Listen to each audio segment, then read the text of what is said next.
What is up, my dudes, and that one girl named Charity? Nah, this video's not about you, Charity. It's not. You should stay and watch it anyway. This is Bikes, Beards, and Brews. Let's kick that intro.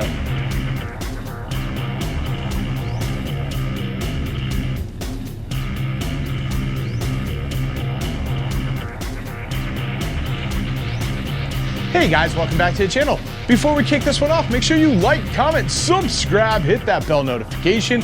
New videos on Mondays, Wednesdays, Fridays. Till it gets a little too cold, then we'll probably go down to 2. You've been warned. So let's get the other stuff out of the way. Want to save 10% on a Cardo communicator? Check my referral link down below. Want to support me in all my do-gooderness, like these cool guys here? Boom! Then you should check my coffee page down below. Want to know why I'm asking you for money? Spoiler alert, not for me. And that link also down below. Check it out. All right, guys, so let's just jump right into this video, shall we? So today we are talking about the 16th annual CHS toy drive. That's a mouthful. Try and say it 5 times fast. So for any of you who've been around for any length of time, I'm sure you saw my video last year and maybe even the video previous. If you have not, I'm gonna put it here. Is it like right here? Like, is it there? Do you see it? Is it? All right, it's there, cool. Check that one out after you watch this video if you're unsure what's going on. And I'm gonna have some other links to tell you about. So sit down, take some notes, we're doing this. So essentially the CHS toy drive is something that I created 16 years ago. It is in honor of this lady here, Dr. Selma Deitch. She was actually my doctor from the time I was born all the way up to the time I was 18. She was a pediatrician who actually founded CHS. This was her pet project. This was the thing that, you know, she wanted to see grow. This is the thing she had a passion for. Dr. Deitch is actually probably one of the greatest human beings I ever met, I ever had the honor of spending time with, and I am so excited and I just feel like awesome that, you know, she gave her time to me. She wasn't seeking fame, she wasn't seeking fortune, she wasn't seeking accolades. I actually, at one point in time, helped her move her offices when they moved to another building. And as I'm moving stacks of paper, I'd pull out an award and I'm like, hey, did you win this? She's like, oh yeah, whatever, just put it over there.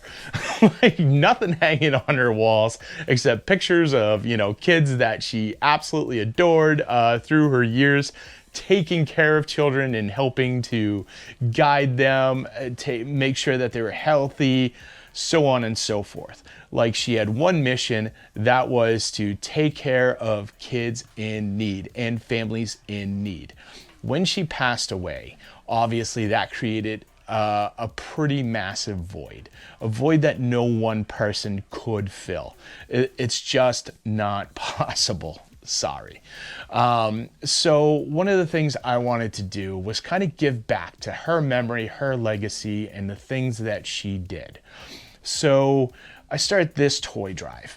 When I first started it, I was in a band, so I had the great idea of, hey, we're gonna do a fundraiser, we're gonna have bands come in, we're gonna, do a show, and that worked, made a few $100s here and there, and I would stretch that money. It'd be like $200-300, stretch it as far as I could. With these toy drives, I always buy for, basically every kid. I run the gamut. I run different ages, I run different cultures, I run different needs. So I'm buying anything from diapers and teething rings all the way up to dress up costumes, board games, toys, stuff like that. The one thing I do avoid is I try and stay away from electronics because I really want to see people and kids use their imaginations, get back into the arts and crafts, actually go out there and have fun. Over the last couple years, I've actually started making enough money where I can start buying bikes and scooters and stuff, and that has been awesome. So yeah, it's more to that. After a while, I realized that, the band thing wasn't making as much money as I wanted to. So for a while, I started running a PayPal, and I would just hit at people and I'm like, hey, can you send me some money? And so many of my friends and family came through on that. And like, they really got me through many years like that. And it's just been amazing. Over the last several years, I switched to Gofundme, and that's where I start setting goals and, really reaching out. And this has really become like a whole different animal now, and it's been absolutely incredible. I'd say the best year that we had was right around $5,000. Last year, we were around $3,500. Still awesome. There is never going to be a year that I'm going to be disappointed or go, I wish I had more. Every year, I'm just like, man, all these people came out, supported this, made this happen, and made this a success. Awesome. I go out, I try and spend, each toy is like $10, $20. There's some $5 ones, there's some $50 ones, there's some bikes. So, I mix it up. The last 2 years, I had to rent a van to actually deliver the toys, and that was so awesome. My dream is to one day just fill a box truck, but that's neither here nor there right now. So what am I asking of you? Well, check out the GoFundMe link down below. What I'm asking is, if you have even $1, hook a brother up. Essentially. So I'm asking you to go to that link. I'm asking you to share that link. Share it with friends, share it with family, share it with neighbors, share it with some random stranger that you really want to talk to on the bus and you can't quite figure out how to start the conversation. There you go. Show them the GoFundMe.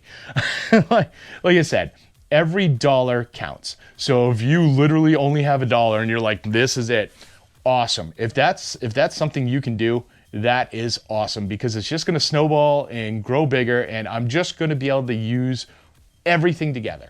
So what happens with this money? Literally, every single dollar raised goes to buying toys. So GoFundMe takes some fees. Honestly, I put those fees right back in. Now, I know a few people have brought up over the years, why not become a 401(c)? Why not, become some sort of charity? I've looked into it. It costs money. That's literally money I could be spending on toys. So I don't do it. I'm not big enough for that. So, maybe someday when I'm making like $100,000 or something. But for now, GoFundMe takes some fees. I literally just put those back. Or I think GoFundMe asks you if you want to cover the fees. If you want to, great. If you don't want to, no worries. The fact that you are helping me out is amazing. So I am not asking for anything more or anything less than, you just taking the time to consider reaching out, helping out. So yes, every single dollar raised goes to buying toys. I have no employees. I don't take a cut. I don't let the GoFundMe cut come out. I add money to the pot. This year, I'm actually quite excited because I have the Cardo ambassadorship. And surprisingly, some of you guys have bought Cardos, and I'm really happy about that. So that money is going to go into the pot. I've actually been making some money on YouTube. That money is going to be going into the pot. This is the thing that I keep saying, that, the money is going to something else. It's going here. This is where it's going.